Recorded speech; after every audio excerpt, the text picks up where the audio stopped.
দিল্লির বিস্ফোরণ যেন চুনোপুটি, এটাই মনে হতে পারে শাহিন শাহিদের কথা শুনলে। গোয়েন্দাদের জেরার মুখে চাঞ্চল্যকর তথ্য দিয়েছেন ভারতে জৈশ-ই মোহাম্মদের মহিলা শাখার প্রধান। 26-11 ধাঁচে হামলার ছক ছিল ফরিদাবাদ মডিউলে। উত্তর ভারতে 20টি জায়গায় বিস্ফোরণের ছক ছিল তাদের, আর তাই এই ফরিদাবাদে বিপুল বিস্ফোরক মজুত করাই হচ্ছিল। 26-11 সন্ত্রাসী হামলার স্মৃতি এখনো টাটকা।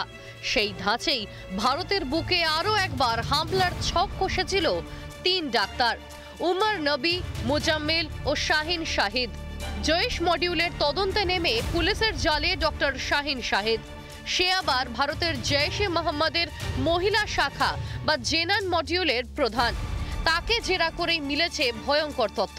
অযোধ্যায় প্রতিষ্ঠিত নতুন রাম মন্দির, যেখানে রামলালা বিরাজ করছেন, সেখানে ভয়ঙ্কর বিস্ফোরণ ঘটানোর প্ল্যান করা হয়েছিল বলে পুলিশ সূত্রে খবর পাওয়া যাচ্ছে। তারই সঙ্গে সঙ্গে উত্তরপ্রদেশের আরও বেশ কয়েকটি গুরুত্বপূর্ণ মন্দির, ইনক্লুডিং কাশী বিশ্বনাথের মন্দিরেও কিন্তু এদের টার্গেটে ছিল।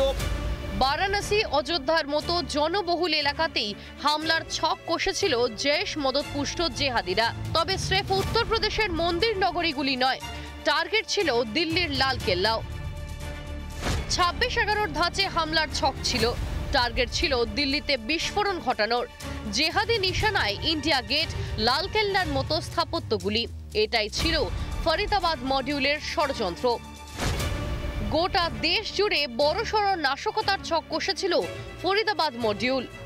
350 কিলো যে এক্সপ্লোসিভ, যেটা পাওয়া যাচ্ছে না, যত শিগগিরই পারে আমার মনে হয় যে এজেন্সিস এটার হদিশ পাক। লালকেল্লার সামনে 14 জন নিরীহ প্রাণ চলে গেছে, আরো অনেক বেশি প্রাণ যাবে।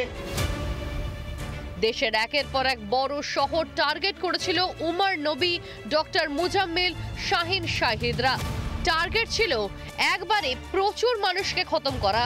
আর সেই ষড়যন্ত্র সফল করতে কি বিপুল পরিমাণ অ্যামোনিয়াম নাইট্রেট মজুত করেছিল তারা।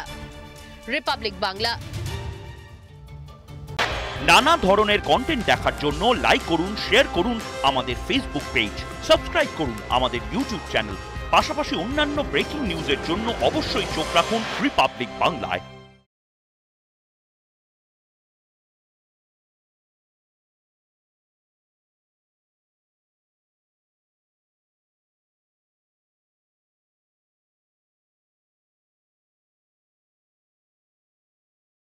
নানা ধরনের কন্টেন্ট দেখার জন্য লাইক করুন, শেয়ার করুন আমাদের ফেসবুক পেজ, সাবস্ক্রাইব করুন আমাদের ইউটিউব